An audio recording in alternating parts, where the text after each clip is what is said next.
The city rose like a silver spine across the sacred earth, glass towers piercing the sky while the soil beneath still hummed with the whispers of ancestors. Each step on the streets carried the memory of those who had walked here long before, and the people moved hurriedly, chasing dreams that sometimes forgot the soil from which they came. Mothers warned their children, elders murmured to one another, "No matter how far you run, the old songs remember you." Amina walked slowly along the crowded streets, her hand resting lightly on her belly. She moved with a quiet grace, her face gentle, her eyes carrying the weight of two hearts, her own and the life she nurtured within.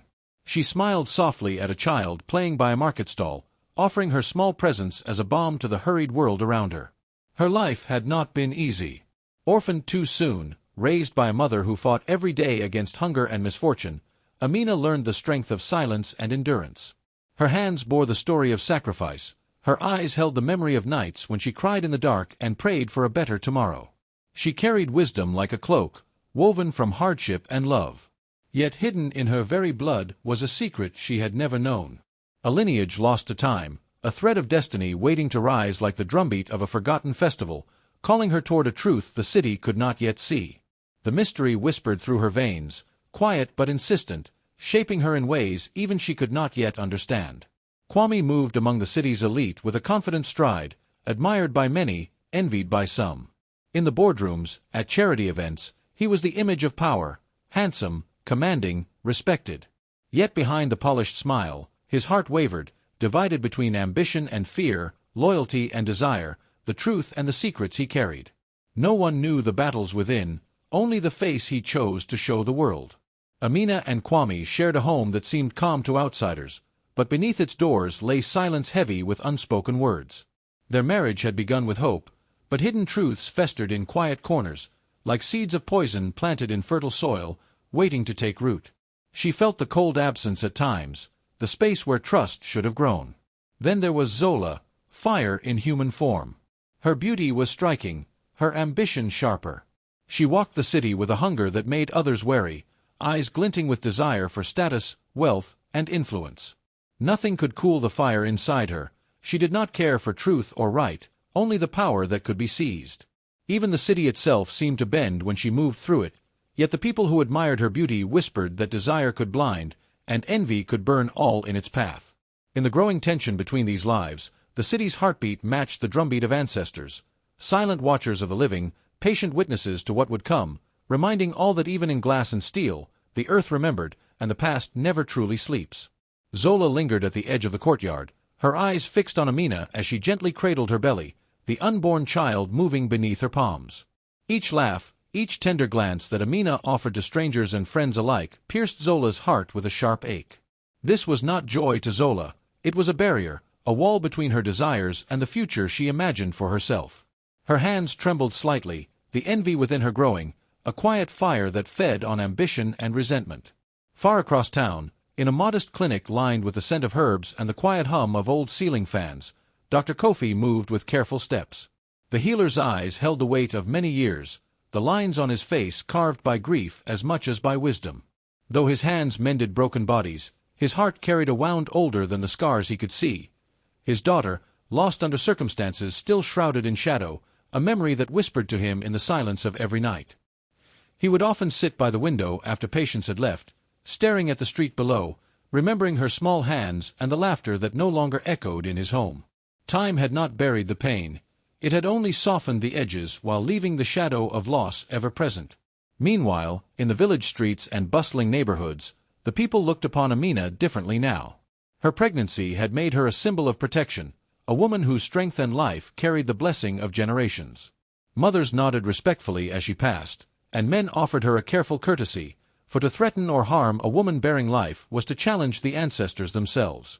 Her child was a shield she did not even yet understand, power wrapped in innocence. But to Zola, these same eyes of respect and admiration were threats. Each nod, each whispered courtesy deepened her desperation. Where the community saw blessing, she saw competition. Where they saw a future, she saw doors closing. The seed of betrayal was planted firmly in her heart, watered by envy and ambition. Amina's hands rested on her mother's necklace, worn smooth over the years, the silver pendant catching the light as she breathed in the morning air.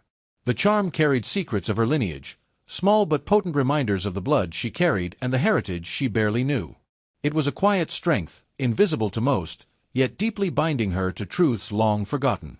Dr. Kofi, arranging his herbal jars in the dim light of the clinic, paused when a silver chain, tucked away in an old box, brushed his fingers.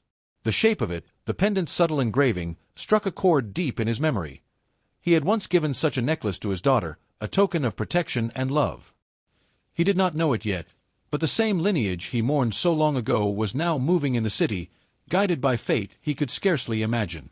The wind shifted, carrying leaves against the windowpane, and something unspoken stirred in the world's quiet corners. Beneath the surface, destiny began to move, unseen and patient, preparing to reveal truths that no lie, no envy, no ambition could keep hidden forever. The threads of blood and justice were pulling taut, and the first echoes of what was to come whispered on the breeze, waiting for the moment when they could no longer remain silent. The night was heavy, hanging over the city like a dark cloth. In the quiet of Kwame's study, the soft glow of the lamps cast long shadows on the walls. Zola leaned close, her voice low and smooth, each word wrapped in honey but edged with steel. "Kwame," she murmured, tracing the rim of her glass with a finger, "have you noticed how Amina smiles at everyone, even strangers? Does that not make you wonder if she sees the world too lightly? Too easily?" Kwame frowned, the warmth of trust in his heart flickering. I don't know Zola," he said, hesitation in his voice. "She is kind, gentle." "Yes," Zola whispered, leaning nearer, "but that kindness, some men see it as weakness. And you, my dear, you deserve strength beside you. A woman who stands firmly, who knows power." Her words were soft, yet they dug deep, planting doubt in Kwame's mind. As days passed, Zola's influence grew. She reminded him of stories whispered in the streets, of men who must lead, who must dominate, twisting old traditions into tools for her selfish gain. "Kwame," she said one evening, "in every house, the man who does not steer the ship sinks. Are you to let it drift?" Meanwhile, Amina moved through the home quietly, sensing the chill in the air. She felt the space between herself and Kwame stretch like a river growing in the dry season. Yet she endured, moving with the patience of old mothers whose lives had been carved by hardship and quiet suffering. She smiled, served meals, and spoke little, for she knew some storms must be weathered in silence. But her intuition was a sharp blade. She noticed the subtle shifts, the way Kwame avoided her gaze, the hush when Zola entered a room. It was a calm before a storm, a signal only the heart could read. Amina's hands brushed the old necklace at her throat, a talisman of strength she did not fully understand, drawing courage from something ancestral and unseen. Zola, meanwhile, worked behind the scenes with careful cruelty. One afternoon, she prepared a meal for Amina, folding a silent betrayal into each bite. A sprinkle here, a drop there, poison hidden within nourishment, transforming life-giving food into a slow, secreted death. The act was quiet, symbolic. Even the simplest kindness could be twisted into harm. Days went by, and the poison did its work like the slow erosion of a river over stone. Amina grew weaker, her steps more faltering, her energy drained without knowing why. No cries rang out, no alarms sounded. Evil did not announce itself with a trumpet. It moved like shadow at dusk, patient and relentless, teaching that some harm creeps quietly, waiting for its moment to leave its mark. Through it all, Amina endured. Through the whispers of betrayal, the creeping sickness, and the cold distance of her husband's heart, she remained steadfast, a quiet river holding deep currents of strength, hope, and unbroken resolve. The air in the house was thick with silence, yet it carried the weight of unseen suffering. Amina's steps had grown slow, her breaths shallow, as if the very life inside her was a separate drumbeat fighting to be heard. Her hands clutched her belly instinctively, trembling as the dizzying fatigue pressed down upon her. Every movement felt like a battle, each heartbeat a testament to the struggle of two lives bound together. She whispered prayers under her breath, calling on the ancestors to protect what she carried. Yet the house around her remained indifferent. Kwame avoided her gaze, busy with business calls that echoed through the polished walls. Zola moved freely, her ambition unfazed, while Amina's quiet suffering passed like a shadow no one would see. Meals were left untouched, gentle hands reached out but never touched her pain, and voices spoke around her without ever acknowledging the battle she fought within. It was a harsh reminder that the most vulnerable are often unheard, even beneath the roof that should protect them. Days of silent endurance became unbearable. One morning, as sunlight filtered weakly through the curtains, Amina's legs gave way beneath her. She collapsed onto the cool floor, the room spinning, her breath shallow and uneven. At last, the household could no longer ignore the truth they had chosen to overlook. Panic rose, hurried calls were made, and she was lifted into the waiting car with trembling hands. The streets blurred past, carrying her from betrayal and neglect into the uncertain hands of destiny. At the hospital, the rhythmic beeping of machines blended with urgent footsteps. Dr. Kofi, the elder healer whose eyes carried both wisdom and hidden sorrow, took command. His hands moved quickly and with precision, yet the weight of the case pressed on him, awakening a memory he had long tried to bury. "She is fighting for both herself and the life within her," he murmured to a nurse, his voice steady but tinged with emotion. As he examined her, he noticed signs that did not fit natural illness. Small bruises, slow reactions, subtle symptoms that spoke louder than any word could.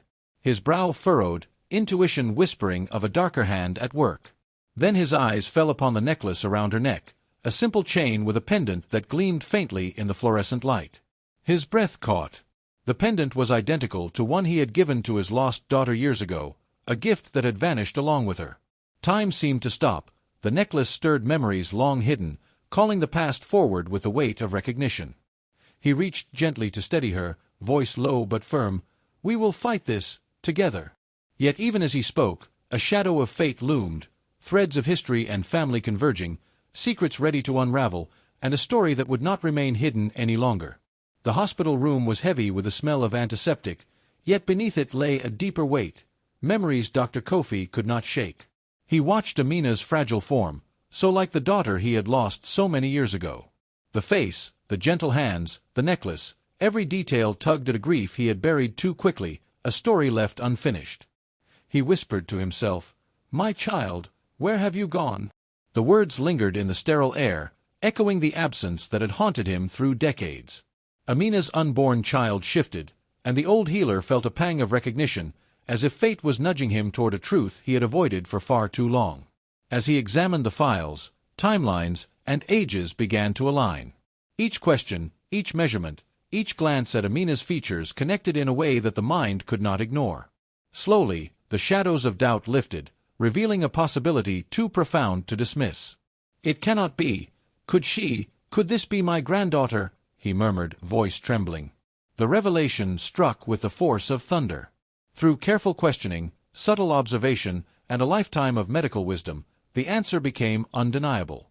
Blood and bond whispered louder than any paper or proof. The child she carried tied him to the past, demanding recognition. His heart ached with the weight of years lost, yet surged with the urgency to act. He remembered how his daughter had been cast out by a powerful family, shamed and abandoned when her own choices defied their rigid will. The cruelty of history seemed to return, reshaped into this moment, demanding justice through protection and care.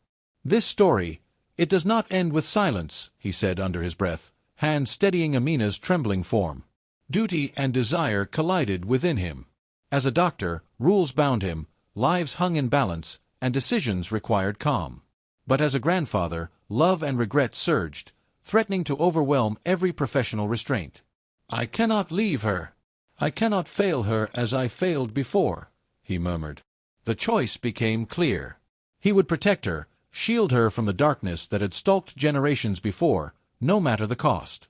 Nurses and assistants moved around him, machines beeped steadily, and he whispered prayers that carried both science and the spirit of the ancestors.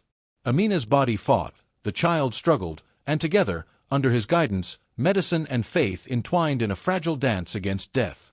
Hours felt like days, but slowly, the tide began to turn.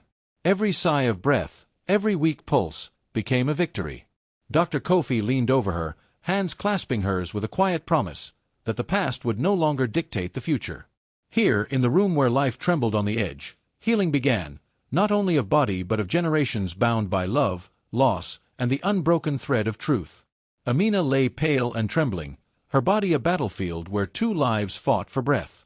Each heartbeat of the unborn child echoed like a fragile drum, a rhythm teetering between hope and despair.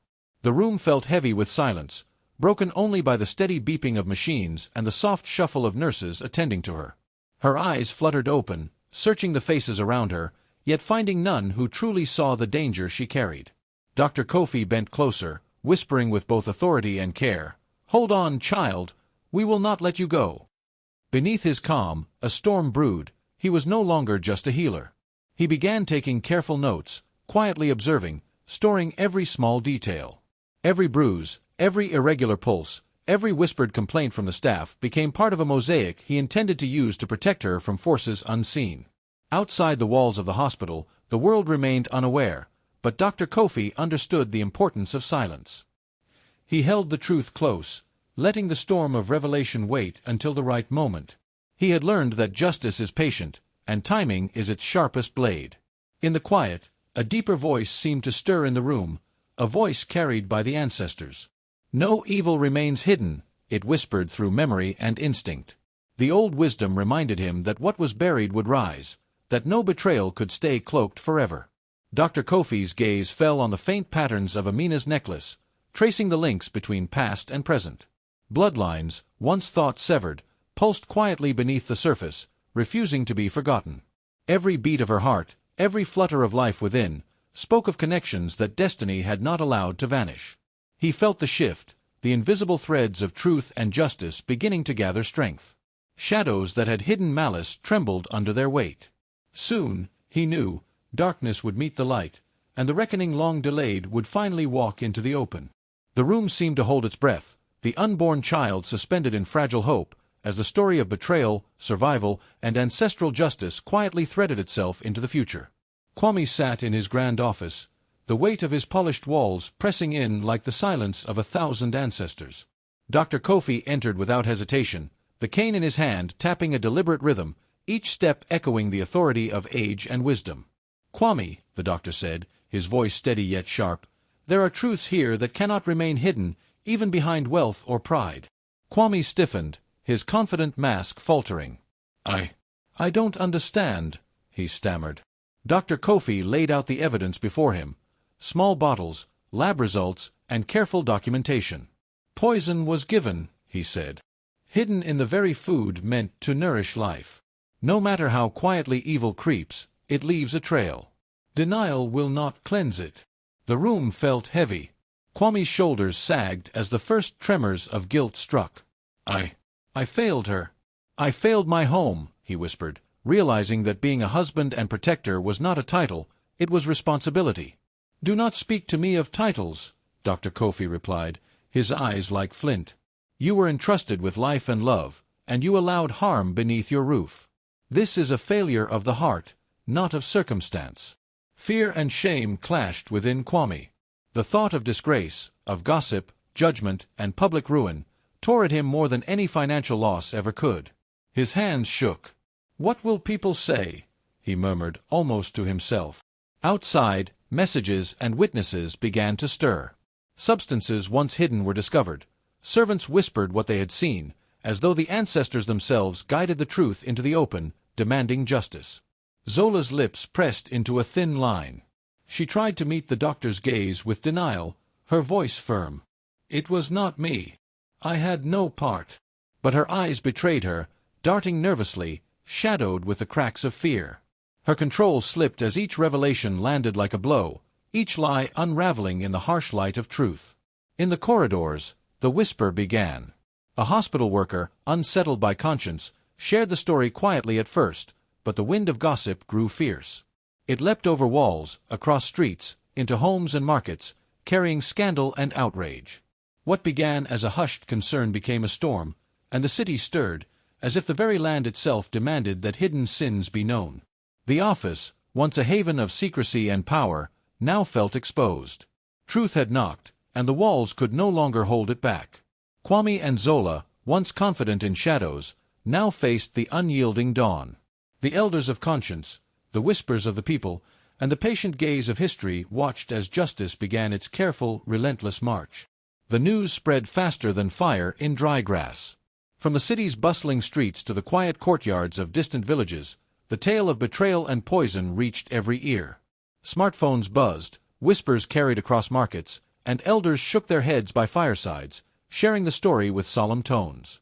Faces turned pale, voices rose in shock, and the anger of truth united strangers, old and young alike, in a chorus of outrage. In the marketplaces, men spoke in low, trembling tones.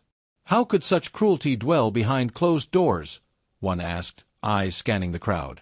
Women nodded, their hands clasped over their hearts, murmuring, "We must not let this pass silently. We must speak for those who suffer unseen." Discussions began in homes and gathering places. Questions, sharp as arrows, pierced through the comfort of ignorance. What becomes of a family when trust is betrayed? Who protects the weak when desire blinds the strong? And more than one voice demanded answers beyond a single household, as the community realized the story was a mirror reflecting a society's hidden pains. Zola's name became a mark of shame. Once adorned in admiration, she now walked through the streets with downcast eyes, the weight of exposure crushing her pride. Gossip followed her, laughter disguised as warnings. The very world she sought to conquer recoiled, and her ambitions dissolved into solitude and regret. Kwame fared no better. The riches he once displayed could not shield him from the collective judgment. People spoke openly of his failures, and respect turned to scorn. His name crumbled before the crowd, a reminder that power and wealth are hollow when moral responsibility is forsaken. The elders of the community gathered beneath the shade of the great baobab, their presence solemn and commanding. Each word they spoke carried the weight of generations. A man who allows harm within his house brings dishonor not just upon himself, but upon all who live under the sun of this land, one elder declared, his voice echoing against the open sky.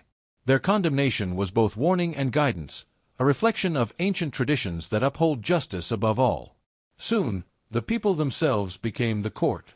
Men and women, young and old, rose to speak. They shared testimonies, judged actions, and reflected on the deeper meaning of the wrongs unveiled. In this act, African tradition shone brightly. Justice was not only written in law books but lived and breathed through the voices of the community, holding both the guilty and the silent accountable. The city and the village alike understood that day. When truth is unveiled, it does not only punish, it teaches, awakens, and reminds all that society's moral fabric depends on every hand, every heart, and every voice standing in witness. The hospital room was quiet except for the steady beeping of the monitors. Dr. Kofi stood beside Amina's bed, his face shadowed by years of regret and hope. His voice trembled slightly, though his eyes were steady. "Amina, listen to me carefully. The truth has waited too long to be spoken. You are my granddaughter." Amina's eyes widened, disbelief mingling with a flicker of hope. Her hands trembled against the bedsheets.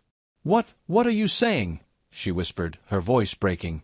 "I know the story you never heard, the family you never knew," he said, taking her hand gently. "Your mother, my daughter, she loved you and wanted you safe. Fate has kept us apart, but now, the blood that runs through you is mine. You are not alone anymore." Tears streamed down Amina's cheeks, carrying the weight of years filled with confusion, grief, and longing. She sobbed, her cries echoing memories of abandoned dreams and unanswered questions. Each tear seemed to wash away the pain, leaving a fragile sense of healing behind. For the first time, she felt the warmth of belonging. The emptiness that had shadowed her life began to fill with the presence of family and identity. I'm not alone," she murmured between shivering breaths. "No, child," Dr. Kofi replied softly. "You were never meant to walk this path by yourself. Betrayal may have tried to take what was yours, but truth has the power to restore." Days passed, and Amina's strength returned. The sickness that once clung to her body loosened its grip, and life flowed back into her veins. When the moment came, she gave birth safely, and the newborn's cry rang out, pure and strong, a sound that carried blessings and hope through the generations. The child became a living bridge between past and future, restoring a broken bloodline, connecting what had been lost, and reminding all who witnessed it that the bonds of family could not be severed. Dr. Kofi held his granddaughter close, the weight of decades of regret softening with each heartbeat of the new life in his arms. In that embrace, he found peace, a healer who had spent years mending others, now finally finding his own healing in the family he had thought was lost forever. The room, once heavy with sorrow, now held quiet joy. Life, in all its fragile resilience, had returned. Pain and betrayal had not claimed the end. Truth, love, and family had risen above, bringing hope where darkness once reigned. Kwame stood before Amina, his head bowed low, the weight of shame pressing him to the ground. "Amina! I was blind. I have failed you, failed our home, and failed the life we could have built together," he whispered, his voice cracking like dry earth under the sun. The man who once walked tall in pride now trembled before the woman he tried to break. Amina's eyes, steady and unwavering, met his. "Kwame," she said softly, yet firmly, "your words cannot undo the past. I will not return to what has already hurt me. My dignity is mine, and it cannot be handed back to you." In that moment she rose, not in anger, but in the quiet strength of a woman who refused to be bowed by betrayal. Her courage became a beacon, inspiring those who had witnessed the suffering of women to value themselves beyond whispers of society or the weight of expectation. Far from the halls of power, Zola felt the chill of ruin settle upon her.